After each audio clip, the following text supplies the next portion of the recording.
प्रभु यीशु मसीह ने क्रूस पर से जो छठा वचन कहा, उन्होंने कहा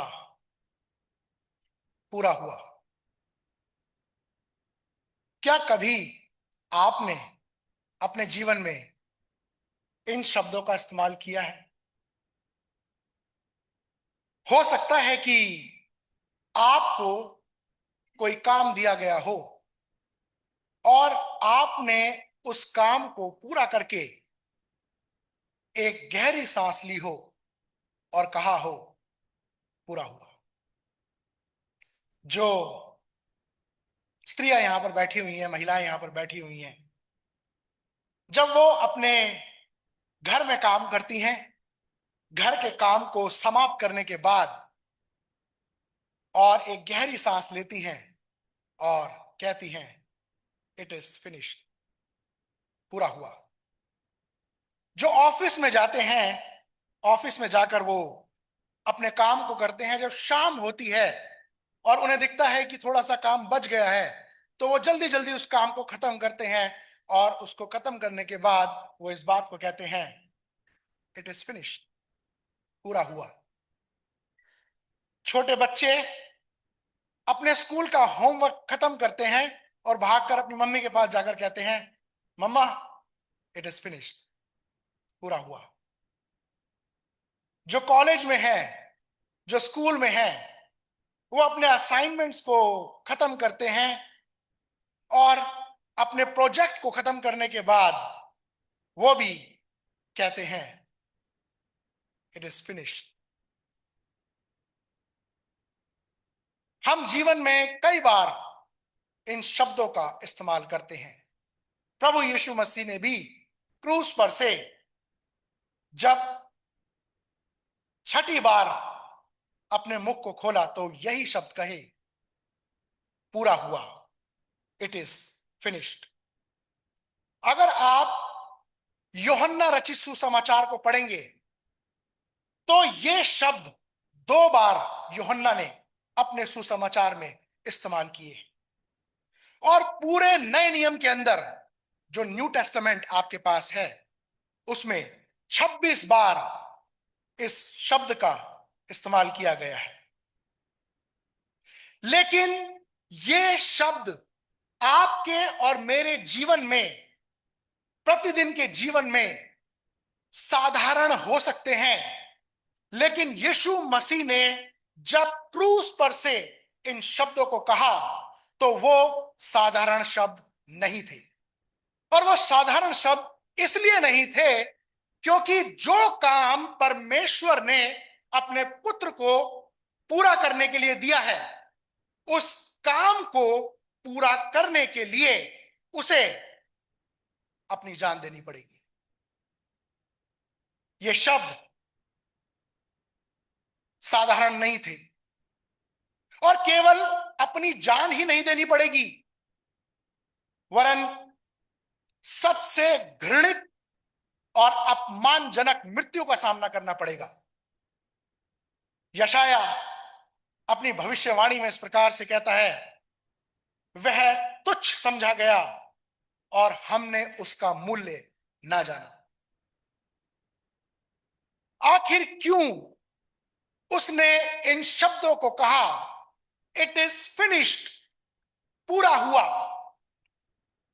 उसने ये इसलिए नहीं कहा क्योंकि अब वो क्रूस पर है और उसकी पीड़ा का अंत होने वाला है, और ना ही उसने ये शब्द इसलिए कहे कि अब वो मृत्यु को प्राप्त करने के बाद हमेशा हमेशा की संतुष्टि को प्राप्त कर लेगा, बल्कि उसने वो इसलिए कहा कि जिस कार्य को करने के लिए उसके पिता ने स्वर्ग से उसे इस पृथ्वी पर भेजा था, उसने अपने बलिदान के द्वारा उसको पूरा किया है। और यह उसकी पराजय नहीं बल्कि उसकी जीत है, उसकी विजय है। उसने ये इसलिए कहा कि हमारे छुटकारे के लिए उस कीमत को चुका दिया जाए। उसने उस काम को जो उसके पिता ने उसको सौंपा था, उसको पूरा किया। उसने अपने पिता की इच्छा को यहां पर पूरा किया है।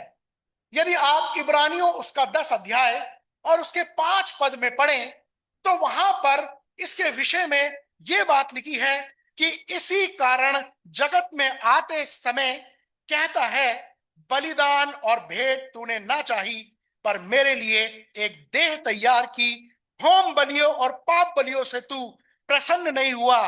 तब मैंने कहा, देख मैं आ गया हूं।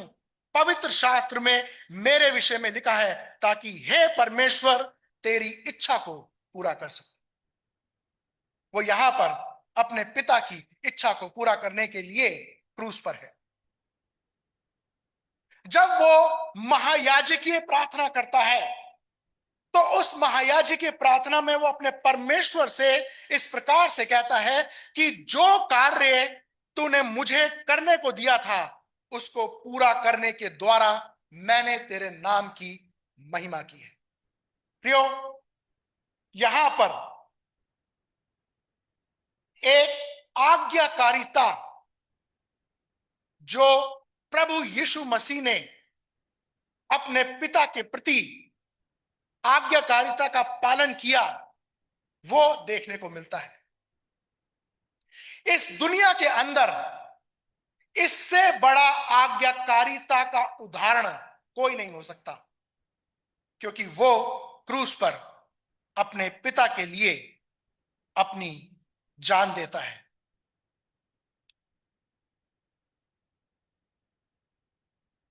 यहां पर हम देखते हैं कि वो इस बात को कहता है, इट इज फिनिश्ड। क्या पूरा हुआ? The sacrificial system is finished. अब जानवरों की बलि नहीं चढ़ाई जाएगी, क्योंकि व्यवस्था के अनुसार हर एक यहूदी को फसह के पर्व के दिन जानवरों को ले जाकर यरूशलेम के मंदिर में याजकों के द्वारा अपने पापों की बलि चढ़ानी पड़ती थी, और यह प्रैक्टिस हर वर्ष हुआ करती थी।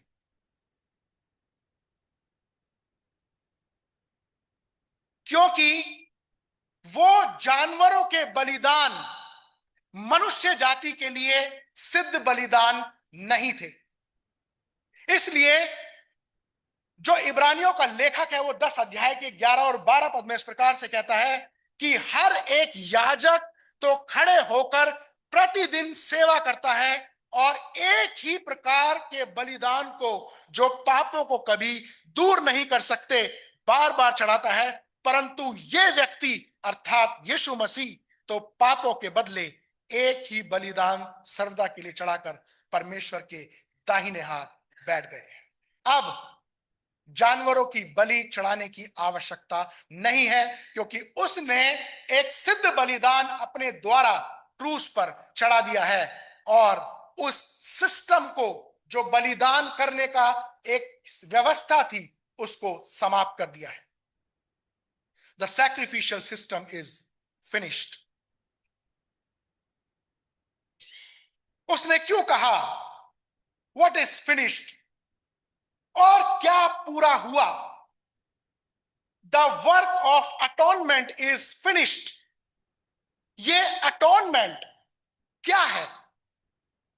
एक्चुअल में अगर हम इसका हिंदी अनुवाद करें तो इसका अर्थ होता है ढांपना।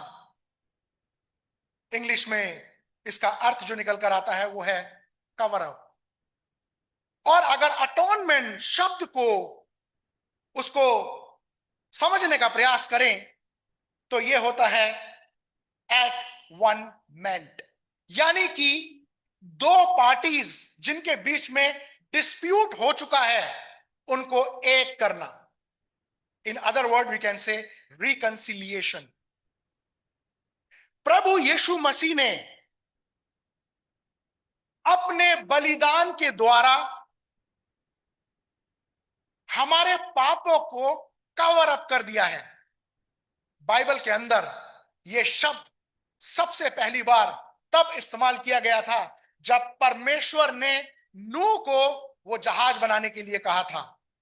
और यदि आप उत्पत्ति उसका 6 अध्याय और उसके 14 पद को पढ़ेंगे, जहां पर अटॉनमेंट शब्द यानी कि कवर अप, ढांपना पहली बार इस्तेमाल किया गया है, तो वहां पर इस प्रकार से लिखा है, इसलिए तू गोपेर के वृक्ष की लकड़ी का एक जहाज बना ले, उसमें कोठरियां बनाना और भीतर बाहर उस पर राल लगाना।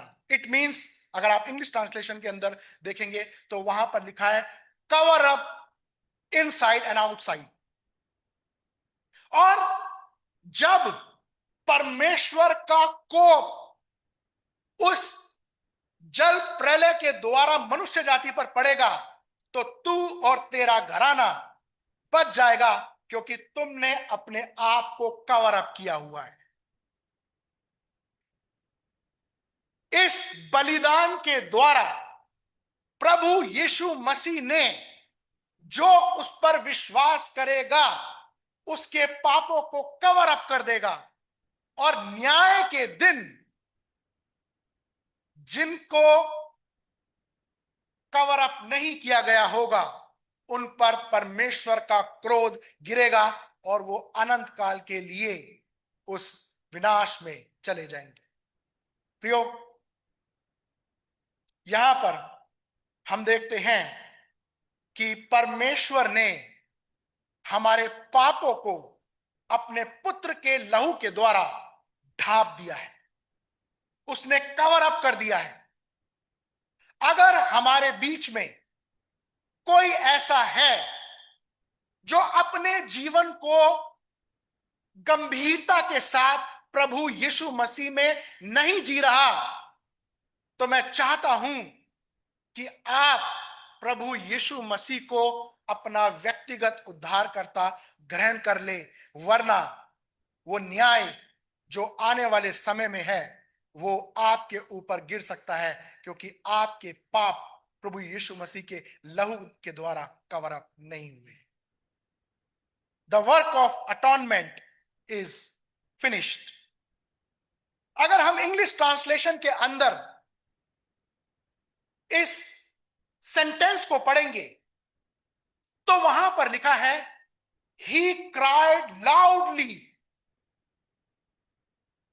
कुछ कुछ ट्रांसलेशन इस बात को कहती है, जो इसका इंटरप्रिटेशन निकाला जाता है, ही अनाउंस्ड और ही प्रोक्लेम्ड। जो सही ट्रांसलेशन है वो यही है कि ही क्राइड आउट।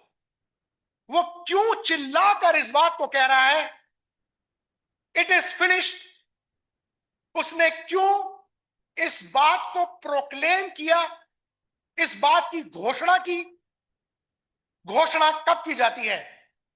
जब किसी की बात को लोगों तक पहुंचाया जाता है। यहां पर ही अनाउंस्ड और प्रोक्लेम्ड, वो क्यों ऊंची आवाज में चिल्लाकर इस बात को कह रहा है, it is finished?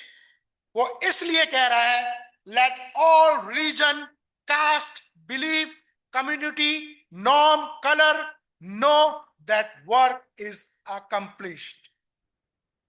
It is finished. The work is finished. The work of salvation is finished. और उसने अनाउंस कर दिया कि तुम्हारे पापों के लिए कीमत चुका दी गई है। रोमी साम्राज्य के समय जब किसी को लोन दिया जाता था और जब वो उस लोन को चुका देता था, तो उसे एक रिसीप्ट दी जाती थी, और उस रिसीप्ट पर एक यूनानी शब्द लिखा होता था, टैटलेस सटाई, जिसका अर्थ है पूरा हुआ। और वो व्यक्ति उस पर साइन करता था और वो इस बात को कहता था, इट इज फिनिश। ऋण चुका दिया गया है, अब और नहीं देना। प्रभु यीशु मसीह क्रूस पर से ये घोषणा कर रहे हैं कि तुम्हारे पापों की कीमत चुका दी गई है, अब तुम्हें किसी और चीज की आवश्यकता नहीं है। यहां पर वो ऊंची आवाज में इसलिए कह रहा है ताकि सब इस बात को सुन ले कि आपके पापों की कीमत को चुका दिया गया है। It is finish, then what is begin? एक पास्टर है जॉन पाइपर, उन्होंने कहा it is finished, and because it is finished the mission begins. यहां पर एक मिशन शुरू होता है। जब वो कहता है पूरा हुआ, तो यहां से एक मिशन शुरू होता है, और वो ये है ताकि वो बलिदान जो क्रूस पर दिया गया है वो हर जाति तक पहुंच सके, ताकि लोग प्रभु यीशु मसीह पर विश्वास करें। उद्धार मनुष्य के द्वारा नहीं था, उद्धार हमारे द्वारा नहीं था, इसलिए उसने अपने पुत्र को इस संसार में भेजा जो सिद्ध था। यशाया उसके 59 अध्याय के 16 पद में वो इस प्रकार से कहता है कि उसने देखा कि कोई भी मनुष्य नहीं, और इससे अचंभा किया कि कोई विनती करने वाला नहीं, तब उसने अपने ही भुजबल से उद्धार किया है। उसने अपने एक लौते पुत्र को स्वर्ग से संसार में भेज दिया ताकि वो इस संसार में आकर उसके उस काम को पूरा कर सके, और वो क्रूस पर इसलिए इस बात को कहता है इट इज फिनिश्ड, क्योंकि उसने अपने पिता के उस कार्य को पूरा किया है। प्रियो, उसने अपने कार्य को पूरा कर दिया है। What is our responsibility? उसने एक आज्ञाकारिता पुत्र के रूप में अपनी जिम्मेदारी को पूरा कर दिया है। What is our responsibility? हमें उस सुसमाचार को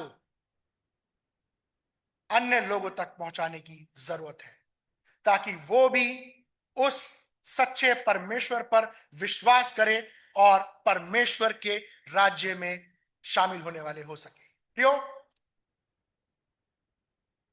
जब तक क्रूस पर से प्रभु यीशु मसीह ने अपने पिता के कार्य को पूरा नहीं किया था, और जब तक वो मरे हुओं में से जीवित नहीं हो उठा, तब तक कलीसिया की स्थापना नहीं हुई थी। प्रभु यीशु मसीह के पुनरुत्थान के बाद कलीसिया की स्थापना हुई, और कलीसिया को इसलिए एस्टैब्लिश किया गया ताकि इस कलीसिया के द्वारा परमेश्वर के वचन का सुसमाचार किया जा सके, ताकि और लोग भी उस उद्धार के कार्य को जो क्रूस पर पूरा करने के बाद उसने कहा इट इज फिनिश्ड, वो भी जान सके, ताकि उद्धार को प्राप्त करने वाले हो सके।